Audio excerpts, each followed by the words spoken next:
Anyone who grows plants, keeps plants knows that sometimes you have to trim some of the plants to have an overall healthy, so you have to trim the leaves to have an overall healthy plant. Not every customer will come with you as you grow your business, and that's actually a good thing. It keeps your business efficient and healthy.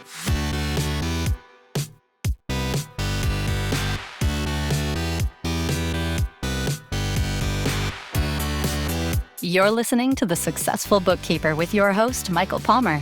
Listen each week as inspiring guests share their secrets of success to help you increase your confidence, work smarter, and build a business you love. This episode of The Successful Bookkeeper is brought to you by PureBookkeeping.com, the proven system to grow your bookkeeping business.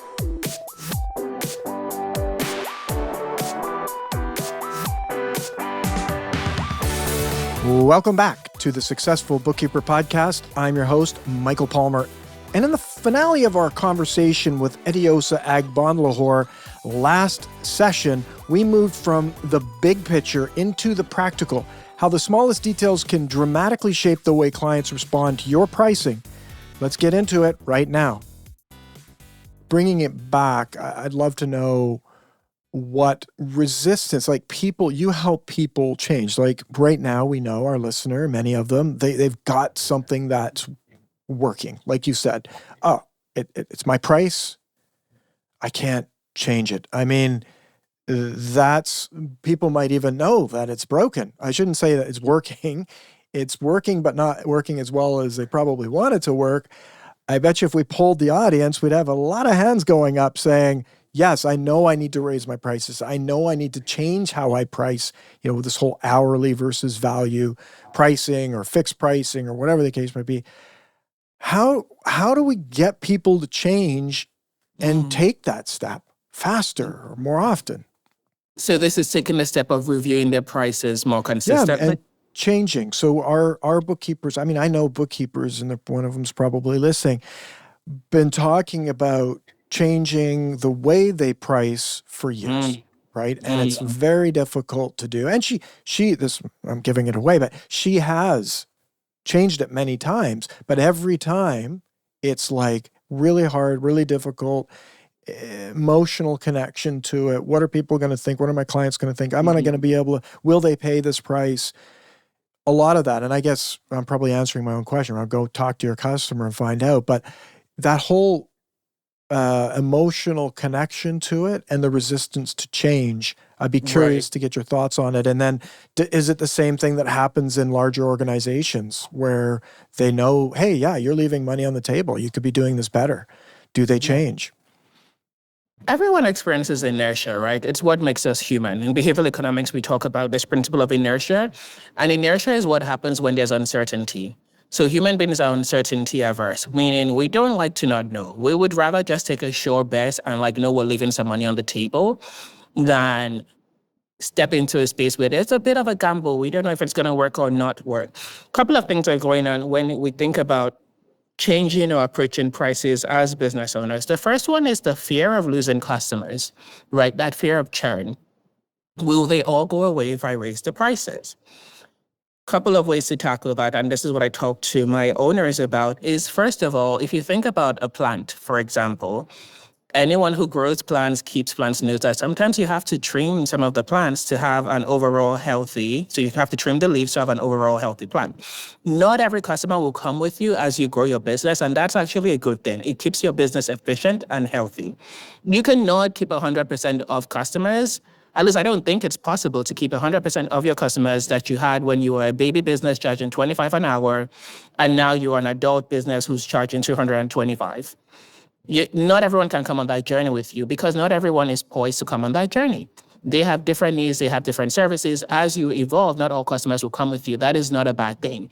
We talk about this healthy business framework at Decision Alpha, where a healthy business has three things happening in terms of its customer base. You have new customers who are coming in consistently. You've got customers who stay with you, are expanding the value that they bring to you and that they receive from you over time, meaning their spend should be increasing year over year or every so often. And then customers who leave the business, the customers who churn, make your business more efficient because now you're spending more time with higher value customers. and less time with customers who might need more time, more attention, more TLC, but weren't provided the same level of revenue that others were. So it is okay to lose customers if you're losing the right type of customers, right? And so it's just thinking through and saying and understanding there's different types of customers in the business.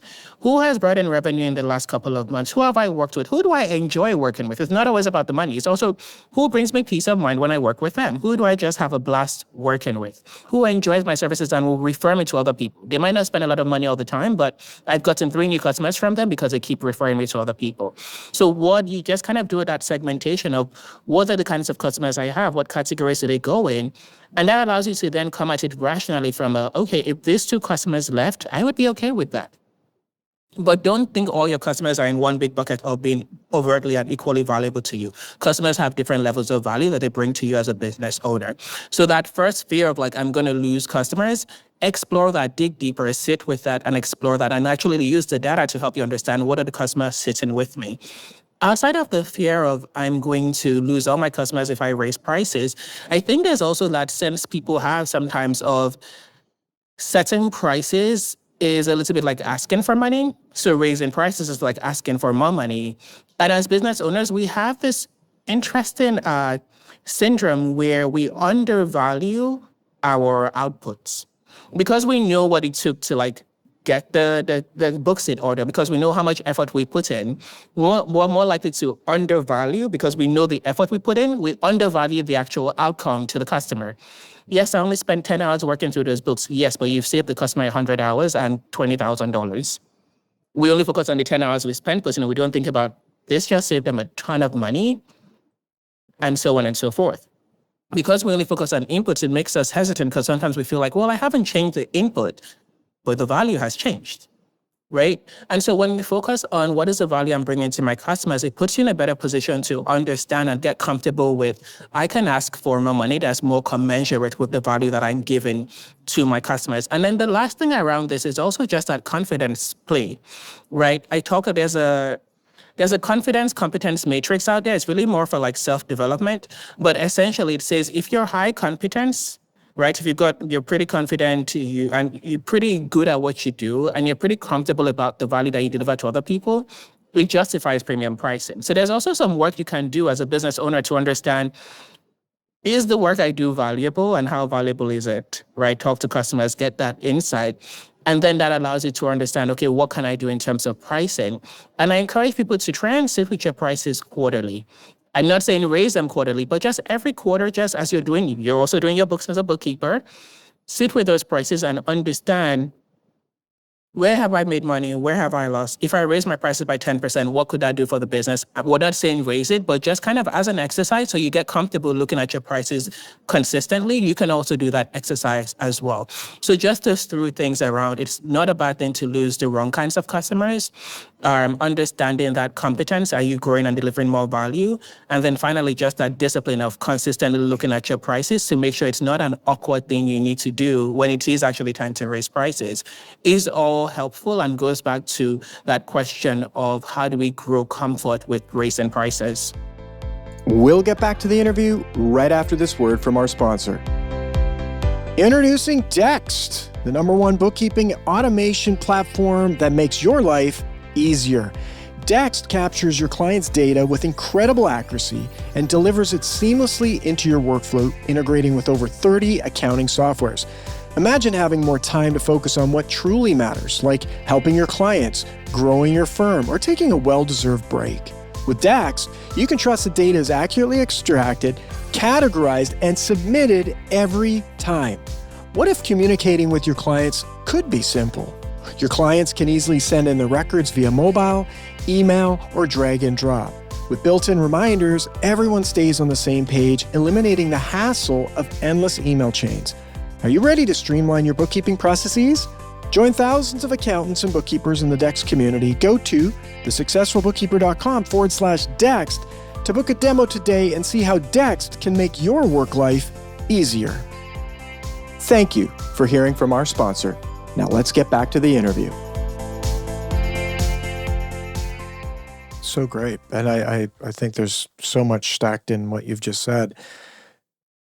The one that popped up as an opportunity just because of the relationship to, in Canada, there's an association called the Certified Professional Bookkeepers of Canada. They have an annual conference that people go to. And, one of the things around this industry is much of it's done at home in isolation, right? Online. I mean, the world's become that in many ways. But if you're just doing the job, going about it, it's really easy to sort of fall into that lack of confidence because you're not actually seeing all the time where you stack up in the world because you're just doing your work, you're helping people. It's like this, superhero that nobody knows about. Oh, look, saved 20,000 there, protected this company from going bankrupt. Whatever, right?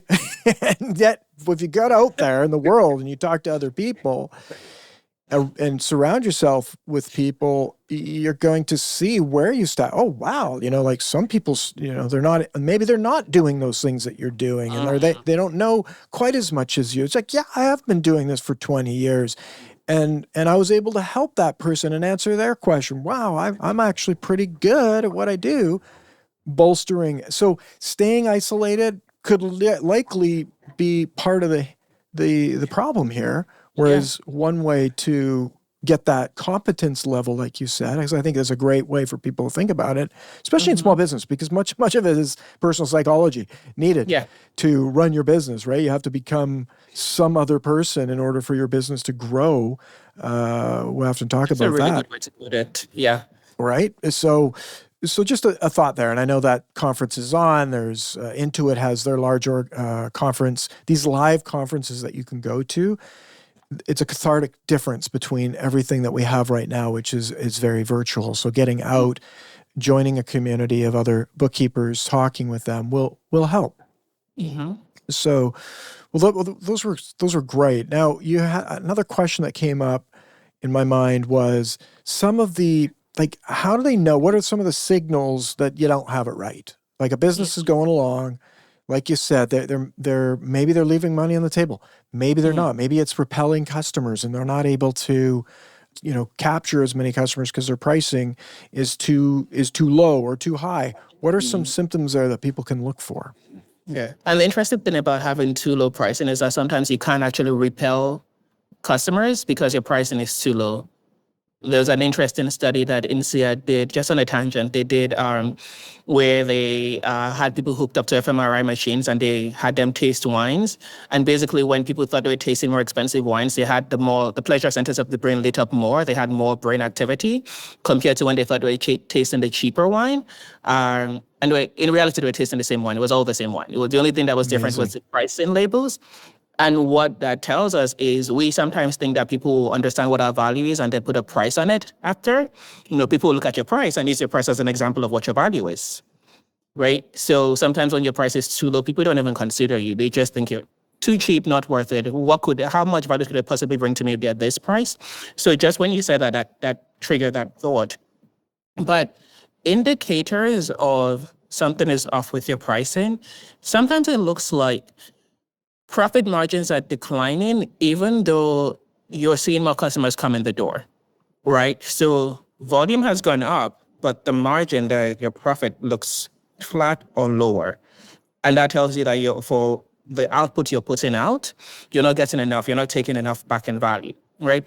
And this is one of those things where as business owners, we sometimes fall into the trap of just looking at the bank account for an indication of like how well your business is doing. Got to get into the balance sheet. Got to understand for every customer on average, what was my profit margin there? For the time I put into it, for the time my employees put into it, what is the average profit that I'm looking at?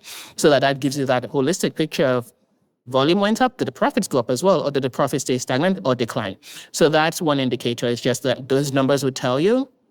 The other thing is the sales conversation you're having with prospects. If more and more people are coming in and they're competing primarily on price, oh, but I saw this bookkeeper does it at this rate, so I want you to match that. That's a clear sign that something has gone off. Maybe you had your price advertised in a place that it shouldn't have been advertised in.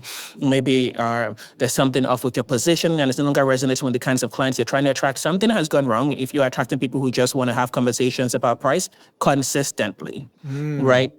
And then if you're also seeing that there's more the clients, you're starting to attract more clients who are questioning everything with regard to price, right? If they're starting to see more people are saying, but this person can do it for cheaper, maybe you should go to that person.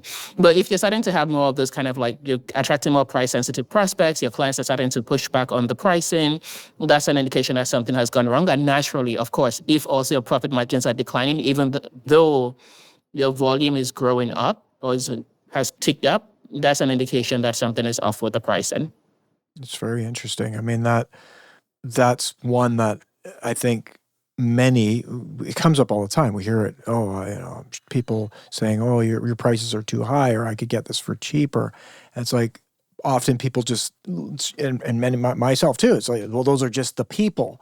But the bigger question that you raised is why? Why are those people coming to you? What's missing? What's in your messaging, your website, your LinkedIn profile? What has that person think that they can have that conversation with you? Right. And the easy one is to go, well, just tell them that, no, this is the price. But if you can do something before that domino falls, then that's going to improve things. So it's kind of like a little bit of a flag that's coming up. Hey, this has happened a few times. Why? And you could ask the person, it's like, what would make you think that I would do that? Did you see something like it was like big sale sign on my front lawn? Somebody referred you and said, oh, they're the cheapest one. Super cheap. You're going to want to work with this one. Super cheap. Yeah. I think it also highlights that maybe sometimes the copy or the positioning might be focused on the what. I'm a bookkeeper. I do books. Rather than on the output. I help people see XYZ in average. I help, this is the outcome and the impact I have on this specific group of people. I work with doctors who have real estate portfolios. I don't know, whatever it is, that specificity of this is the value I deliver. And then people who are attracted to that value and need that value are then willing to say, okay, I need this value. It's important to me. You understand why I can't have high earned income and then also have high passive income, and I need to just figure that out. You get it. You get the problem I'm facing. What does it cost to work with you? Versus, oh, no, I know you're just a bookkeeper and I have 7 others who are beating down my door. So make me a good offer.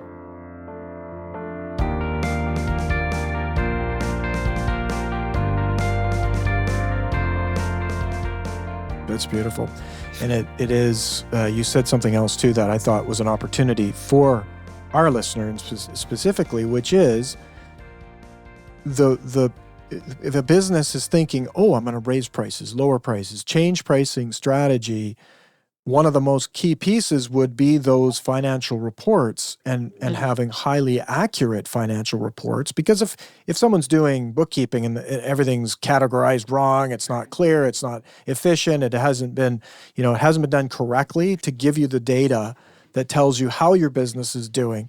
If you're doing that and then making changes to pricing or doing anything, how would you ever know if it's making an impact in the business? So the bookkeeper's opportunity, and to be talking and having that conversation with business owners, if you're thinking about changing pricing or changing what you're doing in your business, this is an opportunity to make sure that we look closely at whatever extra reports or some sort of offering, because any changes in the business, and that's then another outcome conversation around why you can justify higher prices or charging for that service, because you're kind of going blind if you don't. Yeah, absolutely.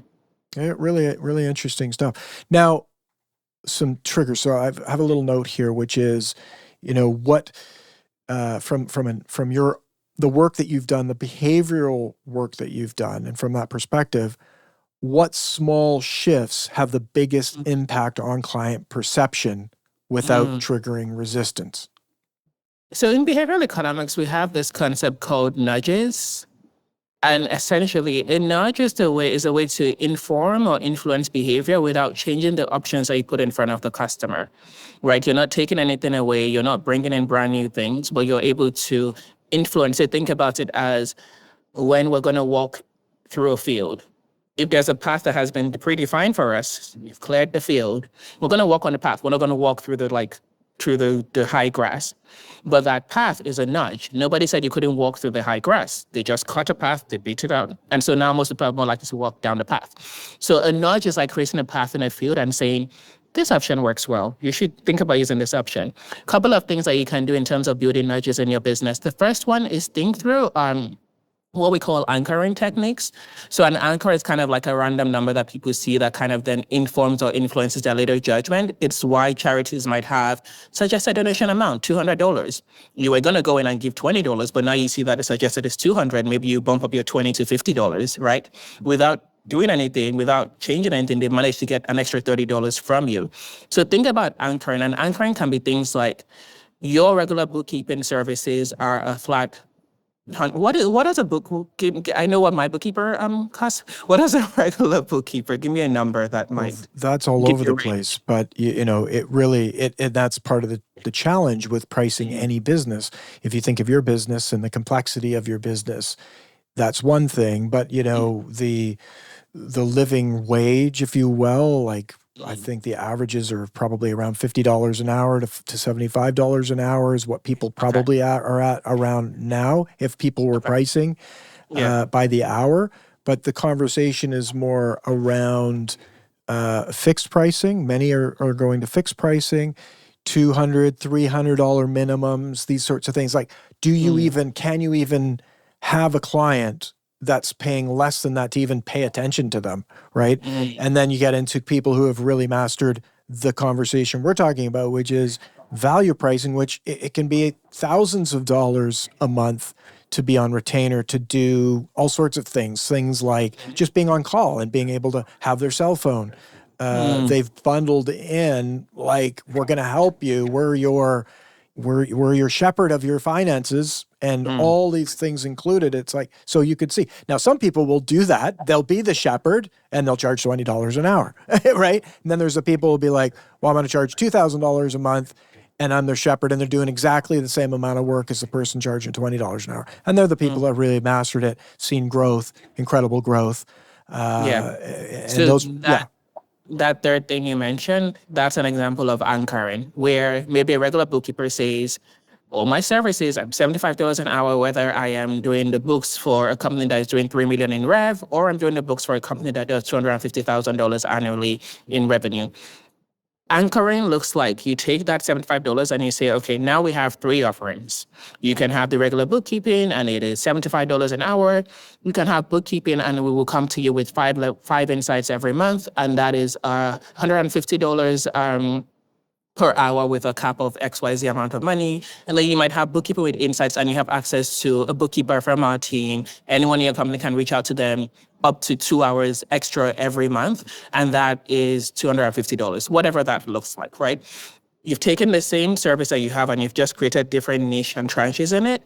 What you will find is when you put those three in front of people, most people tend to choose the middle option when they are not quite sure what something should cost. If they know what it should cost, if they're familiar with buying, they'll have a better sense of their perceptions. It's not going to work. But for new clients, people who haven't necessarily worked with you before, people who don't know what a bookkeeper necessarily costs, three options, most people would choose the middle option.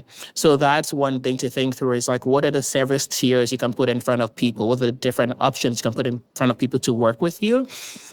The other thing that you can do is, if you have different service tiers, you can put your premium option first, because it's going to anchor them to that higher number.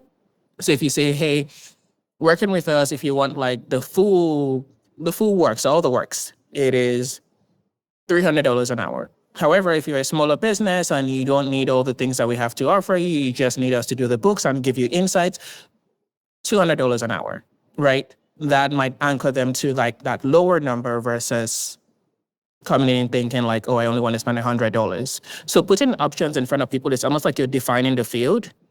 And then depending on where you structure and where you place the option, you're more likely to push them towards that middle option, for example. There's also other things that you can do in terms of the actual numbers that you use. Some of the behavioral economics research out there shows that when prices end in 99, they're viewed as more utilitarian, more like commodities.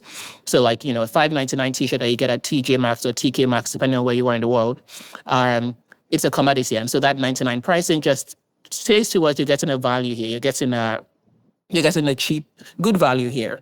However, if you're offering a more premium service, you're offering something that's a little bit more experiential, you want to use flat numbers. Like, it's not $5.99, it is $60 an hour. It is not $60.99 an hour, it is a flat number. And those round numbers trying to signal more transparency, more trust, more I'm being open with you. And that makes your customers feel more reassured. Another thing that you can think about doing is, if your service has different kind of offerings inside of it, so your $75 an hour isn't just like to do the books. It is, I will do the books, I will bring insights, I will do a third thing. When you break those up, when you say, hey, it is this much to do this, it's this much to do that, and it's this much to do the other thing, and also taxes are this much, customers look at that as being more fair. It's more easy to understand when you break down, this is why it costs this much, this is what goes into everything. That transparency, it drives higher intent to purchase.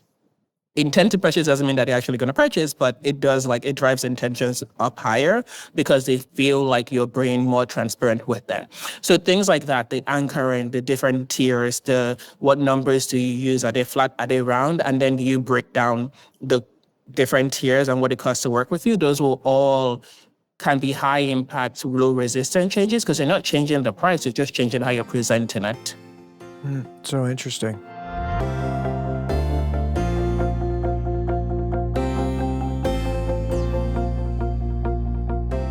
Got my head spinning with ideas and thoughts, so which is great. And that maybe was a part of another question that I'd had to hear, which is choice architecture. Mm-hmm. Is that connected to that? It's connected because the thing is, when you talk about choice architecture essentially has to do with how you arrange and frame a choice that you put in front of a person, right? And so everybody's a choice architect. If you put a price in front of somebody, you're a choice architect. If you offered your kids the difference between eating breakfast now or eating it in an hour's time, you're a choice architect. Anything that you do that has you thinking through and framing how do you put a choice in front of somebody, it makes you a choice architect. And so as a bookkeeper, some things that you could do with regards to choice architecture, we've talked about that with regards to like nudging, but even in the way you display your price, you might have things like you choose a price tier and you say most people go start here, right? Or this is the most popular one. 98% of people prefer this service. Hey, most people who work with us, they also end up adding on that the insights package because they find that it delivers the most value. So choice architecture is really around, now I have a price. How do I structure that price and put it in front of people so they understand it? We actually worked with an ed tech firm around this where they already had a price, but we're switching from working directly with B2B and they started to offer their services to directly to consumers. When they wanted to understand, we've been showing our price in this way, but now that we're going to a different audience completely, how do we structure that price? And we're able to do things like walk them through, all right, let's reduce the jargon on the page. Let's bring the language down to like a 12-year-old reading language because most adults actually at that 12th grade like reading level, like on average are across the country. Let's stress test why using this kind of subscription method when you could use this other type of subscription method. There's behavioral economics behind how often you ask your customers to pay for something. We're all subscription mad. Everyone has a subscription, but there's reasons why you might not go in the subscription direction. There's reasons why you might want to charge annually, for example. So we're able to take their pricing and kind of like tweaked it, worked with them around the choice architecture of it. And they found that having implemented our changes, 90% of people who came in the door, new customers afterwards, were choosing the package that they wanted them to choose. And that just has to do with choice architecture. We didn't change the price, we just changed how we position it, how we talk about it. And so those are some easy, simple, straightforward things that you can do if you're working with the right firm, the right behavior economist that can help you understand, let's position it, let's tweak it, let's talk about it in this way. You can basically drive those parts in the field that has your customers walking long or walking diagonally instead of walking in a different pattern. Wow. It's amazing how much can go into this that I'll have to listen to the podcast again just to have all the thoughts that I'm having about pricing and how. I should also mention we do have a free pricing playbook. If you go to playbook.decisionalpha.co, anyone can download it. It's totally free. Okay, so let's get that URL. So it is one playbook. second here. You'll send it to us, but so that I'll send get it to you. Yeah. So it's playbook.decisionalpha.co, and I'll send it to you as well. Yeah, the decision Just so the listener can get it. Yes, it's playbook, PLAYBOOK .decisionalpha.co, and that'll take you directly to the place where you can download the playbook. Excellent. That's great. I think you're going to have a few people downloading that playbook, and if it'll be in the show notes, we'll make sure it's there for the listener. This will be my last question. I mean, we've got lots of questions, and we could probably keep talking for weeks based on how much you've spent your life doing this and thinking about this. But it's be like strategies that can help our listener raise prices, but also still honoring long-term client relationships. And maybe we already talked about the churn, but it was kind of that was a question piece there too. But it's more like, how do we honor those long-term client relationships when we got to increase the price? I mean, anything to add to that? Lowest hanging fruit is just start with new clients, right? Just put the new prices in front of new clients first. Don't touch anything with regard to the old clients. When you're ready to raise prices for the older clients, put them on some sort of like gradient path, like a glide path, right? So you want to start small. It's a 10% increase. And when you do a price raise, you want to sound confident. You want to be clear about why you're doing the price increase, and you want to be clear about the new value they're going to get or the expanded value they've been getting. And so the communication to them needs to be, hey, we're doing more of this. We've delivered so many things. We're going to do all these new things. As a result of that, we're going to be charging XYZ more, but it doesn't come into effect for another 30 days, right? Be clear, be crisp, be confident. A lot of people, when I see price raising announcement go out, they're so convoluted. They have no idea. It's like they're apologizing for raising their prices, or they weren't quite sure if they wanted to do it, and that hesitation comes through in the language. Clear, confident, crisp, right? In that playbook I mentioned, there are some price raising scripts that people can use, and it kind of explains the rationale behind how we've written it and why we wrote it that way. So it's in the back of the playbook. That said, communicate with confidence, communicate the value that they're getting now and what you've expanded. Like, why are you raising prices? Be clear about that. Be upfront with them. And let it be because you're delivering more value, not because the tariffs went up, right? Like, give them a reason that is valuable to them. And then also you want to create that glide path. So start small. It's a 5%, a 10% increase for the next 6 months. And then maybe in 9 months, you revisit it and you do another little bit of an increase. So just bit by bit over time, as I delivered more value, you can kind of increase those prices. Do not do a 300% price increase overnight and expect that clients will be happy with that. You're not going to be. But you can start small and think through what is the plan over the next year or two to get customers from the new customers are paying 20 times more than the old customers to a place where, okay, there's not that much of a gap. There's not as much difference in the gap between what the new folks are paying and what the legacy customers are paying. Amazing. That is so great. And is one big thought that comes up out of that. I mean, the playbook's going to be amazing for people to download, but that time, giving people notice. Like I think about, we have a sports channel here called Sportsnet, and I have an annual plan.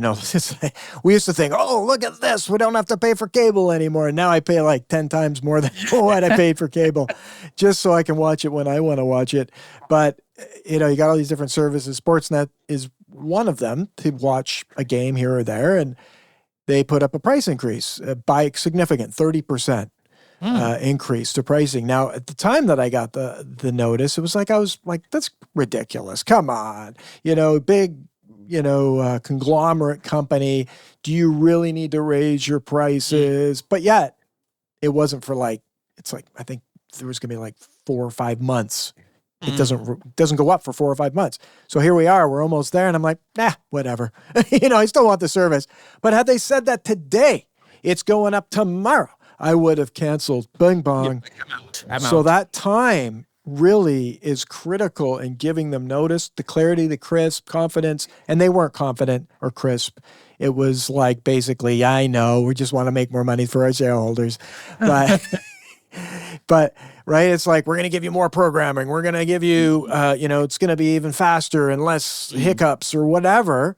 That would have even lessened. It's like, what am I getting for this extra 30%? Right. Their message was absolutely nothing, but they gave me the time, and that helped them to reduce the churn that would have likely happened had they said, look, next month it's going up.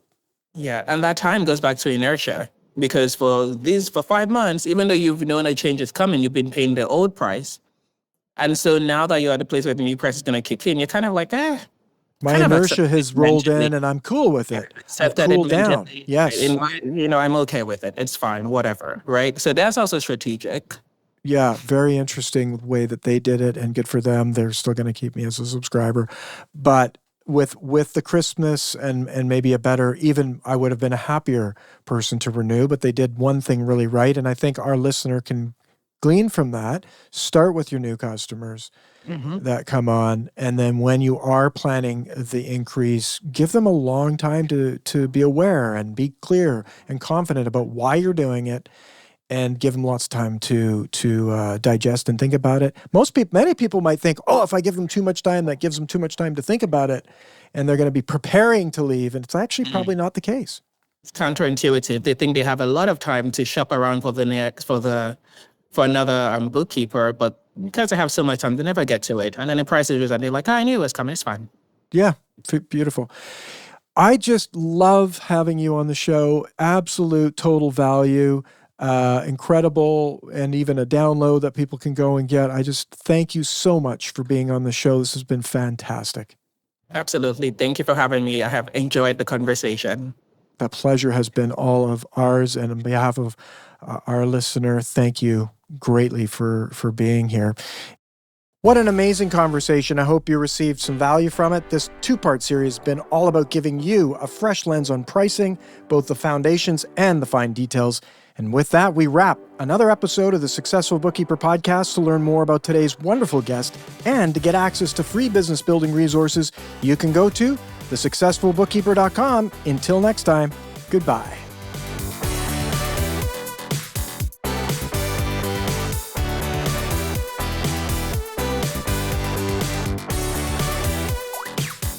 You've been listening to The Successful Bookkeeper with Michael Palmer. For more information and to download the resources mentioned in this episode, please visit us at thesuccessfulbookkeeper.com. Thank you for listening.